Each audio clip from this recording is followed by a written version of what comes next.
오늘 은혜 받을 하나님의 말씀은 사도행전 2장 1절로 4절과 12절 13절입니다. 사도행전 2장 1절 말씀.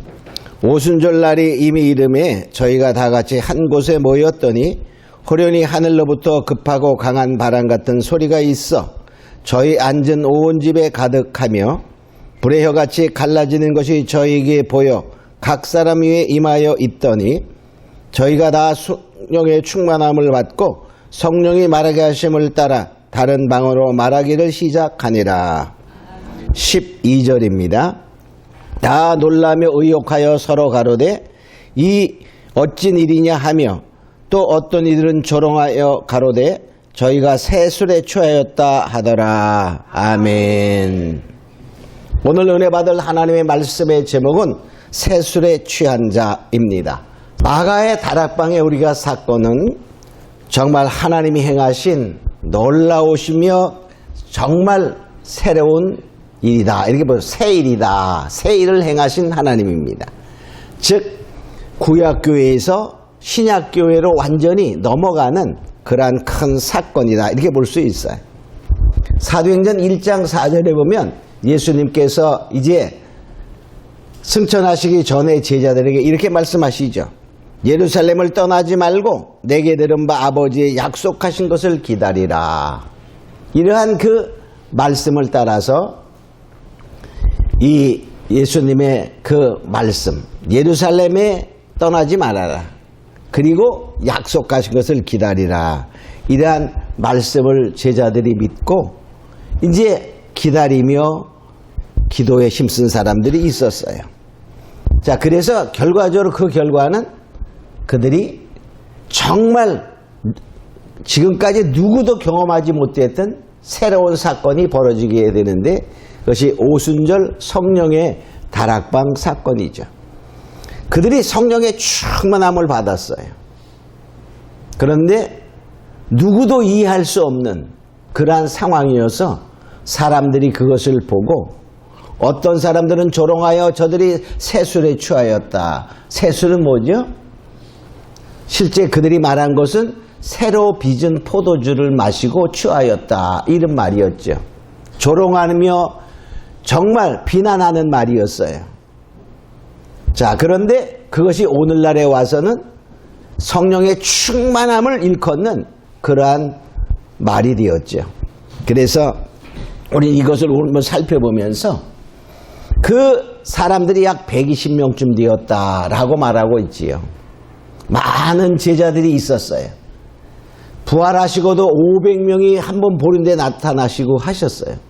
부활하신 주님을 만나고 본 사람들은 엄청 많은 사람이라고 볼 수 있는데 많은 사람은 그 말씀을 이해도 못했고 믿지도 않았죠. 그러나 약 120명의 성도들은 그것을 믿었다. 이렇게 볼 수 있어요. 그 말씀대로 기다릴 때에 그들은 정말 성령의 충만함을 받는 그러한 놀라운 사건이었죠. 우리도 하나님의 말씀을 듣고 믿어 행동함으로 말미암아 2024년에 놀라운 성령의 충만함의 경험이 있기를 예수님으로 축원합니다. 아멘. 자, 그러면 첫 번째 그들이 성령의 충만함이 임한 그러한 광경을 살펴보면요. 첫째 여기 보니까 이렇게 말하고 있어요. 급하고 강한 바람 같은 소리가 온 집에 가득했다. 이렇게 말해요. 급하고 강한 바람 소리 같은, 바람 같은 소리야. 그러니까 바람 소리하고 비슷한데 일반적으로 부는 바람과는 좀 다른 바람입니다. 그럼 과연 그 바람은 무슨 바람이었을까? 우리가 생각해 보면요. 창세기 2장 7절에 보면 하나님이 사람을 흙으로 빚으신 다음에 그 코에 생기를 불어넣었다. 이렇게 말하고 있어요. 창세기 2장 7절에 보면 하나님이 흙으로 인간을 지으시고 생기를 그 코에 불어넣으시니 사람이 생명이 된지라. 이 생기는 하나님의 숨바람이에요. 하나님의 숨을 쉬는 그 바람. 그것도 성령을 의미하게 되죠. 흙으로 사람을 빚으사 그때에는 다른 동물들을 흙으로 지으셨어요. 그죠? 다른 짐승을 흙으로지. 그러니까 우리가 생기를 불어넣지 않았더라면 다른 동물들과 똑같아. 근데 다른 점은 그 코에 하나님의 숨바람을 집어넣었다. 그 바람입니다. 그래서 생명, 살아있는 영의 존재가 되었다. 이렇게 말하고 있지요. 그래서 우리가 사람이 만약에 지금 숨을 쉬지 않으면 죽어요. 하나님의 숨바람이 우리의 이 속에 없다면 영이 죽은 자가 됩니다. 자, 그래서 아담이로 태어난 모든 자들이 아담이 죄를 지음으로 말미암아 죄 가운데 거하에 대해서 영이 죽었습니다. 너희가 선악과를 먹으면 정령 죽으리라. 그 말씀은 첫 번째 하나님과 영이, 자, 우리가 죽음이라는 것은요, 우리가 그냥 죽어. 그러면 내 그 육체와 영이 분리되잖아요. 그러면 결과적으로 육체도 죽은 거가 돼. 그래서 죽음이라는 것은 분리라는 의미가 있어요. 첫 번째 죽음은 아담이 하나님과 동행하다 하나님에게서 쫓겨나서, 애들이 쫓겨나서 분리되는 그 영의 죽음이야. 그 영이 죽은 모든 인간에게 바로 하나님의 숨바람을 집어넣어서 살리는 새로운 영의 중생을 하나님이 일으키기 위해서 영의 살림을 통하는 그런 역사가 일어나는 것입니다. 그래서 바로 이 바람은 강한 바람이었는데 바람 같은 우리 일반 바람이 아닌 하나님의 숨바람이 불어서 영이 살아나는 역사를 이루었다. 이렇게 볼 수 있어요. 우리도 영이 거듭나지 아니하면 다른 짐승과 똑같아. 영이 죽은 자입니다. 그러니까 믿는 자와 믿지 아니한 자의 큰 차이는 영이 살았느냐 영이 죽었느냐 하는 그 차이인 것입니다. 그러니까 영이 눈으로 보이지 않지요. 그러니까 눈으로 보아서는 다 똑같아. 그러나 하나님의 영의 눈으로 볼 때에는 믿는 자가 거듭나서 영의 중생을 얻은 거와 그렇지 않은 것은 완전히 다른 것입니다. 완전히 달라요. 그래서 영이 죽어 있는 자는 뭐와 같다? 다른 동물과 똑같아. 그래서 바로 뭐냐? 믿지 않는 자들은 짐승과 같도다. 이런 표현이 나타나게 되는 것이죠. 자, 두 번째는 광경을 보면 불의 혀같이 갈라지는 것이 각 사람 위에 임하였다. 각 사람 위에 불의 혀같이 불의 혀가 확 갈라진다는 말은 불꽃이 아주 셀 때 그 불의 혀가 갈라져요. 그죠? 자, 불이 아주 활활 타오르는 그러한 모습을 말하게 되죠. 근데 만일에 여러분이 불덩어리를 여기 머리에 이었다고 가져가면 어떻게 될까? 아마 첫 번째로 머리가 타올 거예요. 그죠? 그리고 막 상할 거야. 그러나 이 불은 120명의 성도들은 하나도 머리가 탔다고 말하지 않아. 그죠? 태우지 않는 불이야. 태우지 않는 불.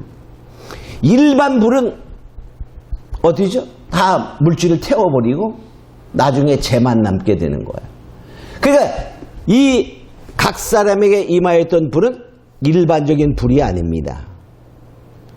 어떤 불이었을까? 태우지 않는 불이야. 태우지 않는 불. 일반적인 불은 그 태워버리고 재가 남으니까 그 가치가 다 잃어버려지고 재라는 사망만 남는 거야.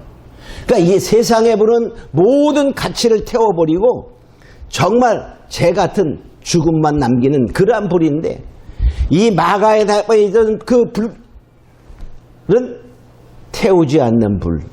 어떤 불이었을까 생각해 보면요. 자, 우리가 모세가 보면요. 모세가 미디안 광야에서 이제 나이 80이 되었을 때 이렇게 양을 치다가 그 광야에 뭐가 보였죠? 떨기나무에 막 불 붙는 것을 보게 됩니다. 그 불 붙는 것을 보았는데 가서 보니까 막 타야 될 텐데 안 타는 거야. 그래서 자, 출애굽기 3장 2절로 3절에 보면 여호와의 사자가 떨기나무 불꽃 가운데 그에게 나타나시니라. 그가 보니 떨기나무에 불이 붙었으나 사라지지 아니한지라. 그것이 다 태워지지 않았다 그런 말이에요. 이에 가로되 내가 돌이켜 가서 그 큰 광경을 보리라. 떨기나무가 어찌하여 타지 아니하는고, 어찌하여 타지 아니하는고. 깜짝 놀랍니다. 그것은 바로 무엇이었죠? 모세 앞에 하나님이 나타나신 곳이야. 그래서 이것이 거룩한 곳이니 너는 신을 벗어라 이렇게 말하는 것을 보게 됩니다. 그 타지 않은 그 불은 하나님의 임재요 하나님의 나타나심이요, 오늘날 보면 성령의 나타나심이었다 이렇게 볼 수 있어요. 이것은 바로 무슨 불이었을까요? 바로 거기를 거룩하게 만드는 거예요. 거룩하게 만드는 불. 그러니까 그 불은 보이지 않는 그것, 죄를 태우는 것, 우리의 세계에 있는 그 죄를 태우는 그러한 불이요 거룩하게 하는 불이었다 이렇게 볼 수 있습니다. 세상의 불과 달랐고 세상의 바람과 달랐는데 그 바람은 하나님의 영을 살리는 숨바람이었었고, 바로 우리의 죄를, 그 불은 죄를 태우지 아니야, 죄를 태우는 그 우리의 가치를 거룩하게 만드는 그러한 불이었다라고 볼 수 있습니다. 자, 세 번째는 그들이 무엇이었죠? 방언으로 말했다라고 말해서 방언으로 말하게 되었습니다. 이 방언은 성령이 말하게 하심을 따라 말하는 것이다 이렇게 말합니다. 여기 사도행 2장 4절에 보면 저희가 다 성령의 충만함을 받고 성령이 말하게 하심을 따라 다른 방언으로 말하기를 시작하니라. 이 방언은 내가 말하는 것이 아니라 성령이 나를 사로잡아서 내 혀를 움직여 말하는 것이다 이렇게 말하고 있습니다. 그런데 거기서 놀라운 것은 그 오순절 그때에 이게 바로 이스라엘의 3대 절기 중에 하나잖아요. 유월절, 오순절, 그 다음에 장막절. 자, 그래서 결과적으로 많은 유대인들이 각 지방에서 올라왔는데 거기에 2장에 나타나는 것은 16개의 지방에서 사람들이 모였는데 다 각기 자기 태어난 그 지방 말로 들려왔다 하는 놀라운 일이 벌어집니다. 어떻게 그렇게 되었을까? 신비야, 신비. 하나님이니까 할 수 있는 것입니다. 할렐루야. 바로 이러한 놀라운 사건들의 모습을 보게 됩니다.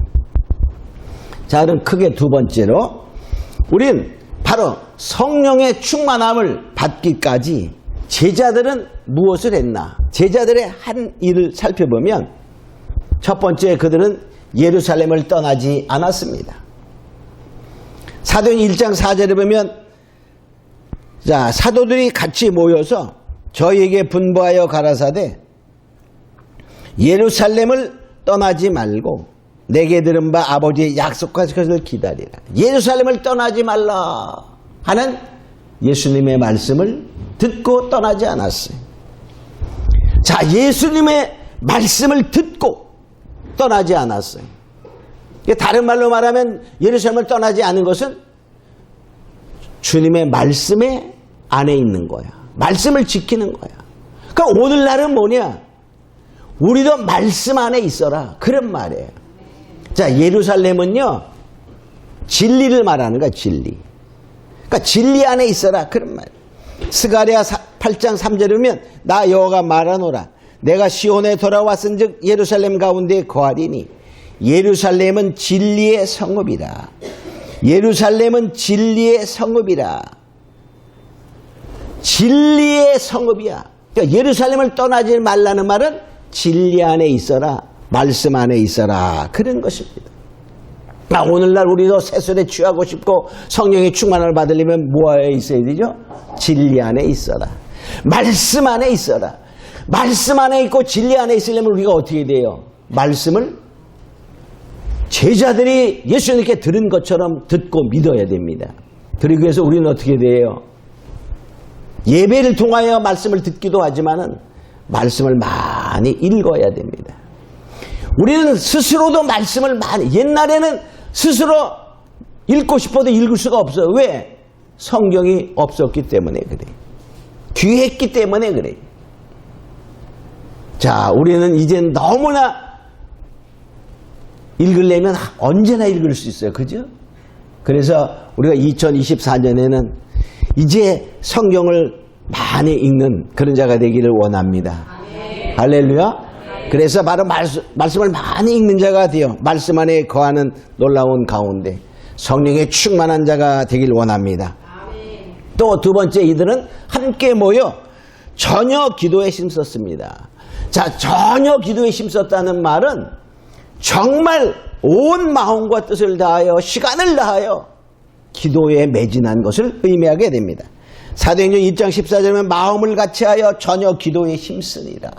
전혀 기도에 힘썼다는 말은 온 마음과 뜻과 힘을 다하여 시간을 다하여 기도했다 하는 것입니다.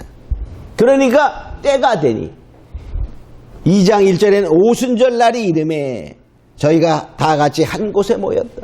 한 곳에 모여서 막 열심히 마음을 다하여 기도하는 그때에 때가 이름에, 오순절이 이름에, 즉 예수님께서 부활하셔서 40일 동안 함께 계시다가 나타나셨어요. 그렇죠?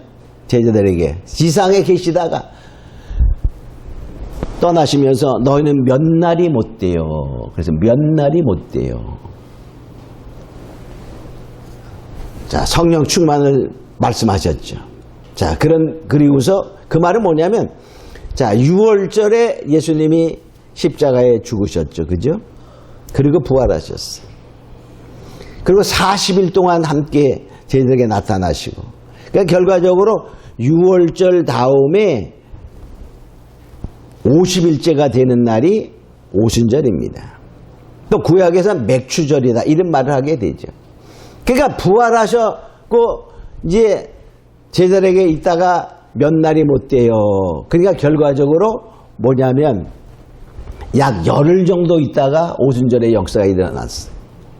우리도 주님이 말씀하셔요.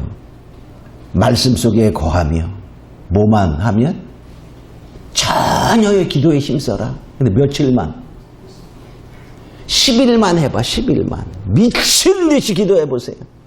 미친 듯이 말씀을 읽으면서 열흘 동안 한번 해봐요. 그럼 취해지. 취하면 어떨까? 새술에 취하면 어떨까? 성령의 충만함을 그냥 술에 취해도 마음이 좀 흥분되고 기쁜데 안 취해봤나요? 난 아직까지 술 한 잔도 안 마셔봤어. 그 술 안 마셔도 우리가 정말로 하나님이 주시는 새 술을 마시게 된다면 정말 그 주는 기쁨보다 1000배 만배의 기쁨을 누리게 될 줄로 믿습니다. 자, 그럼 왜 제자들에게 세 번째, 왜 제자들에게 이러한 성령의 충만을 주셨을까? 주신 이유를 살펴보면요, 첫 번째, 권능을 주시기 위해서 주셨다 이렇게 말하고 있습니다. 사도행전 1장 8절에 보면 오직 성령이 너희에게 임하시면 너희가 권능을 받고 주님은요 우리에게 일하라 그럴 때에는 능력을 주는 거예요. 권능을 주신다고 말했어요. 자, 12제자나 70인의 제자를 내어보낼 때에도 주님은 그냥 내어보내신 게 아니에요. 마태복음 10장 1절에 보면 예수께서 그 12제자를 부르사 더러운 귀신을 쫓아내며 모든 병과 모든 약한 것을 고치는 권능을 주시니라. 그리고 보냅니다. 귀신을 쫓아내며 그냥 병을 고치는 게 아니야. 모든 병을 고치며 할렐루야. 모든 약한 것을 고치는 권능을 주시니라. 그러니까 하나님은 다 할 수 있어요.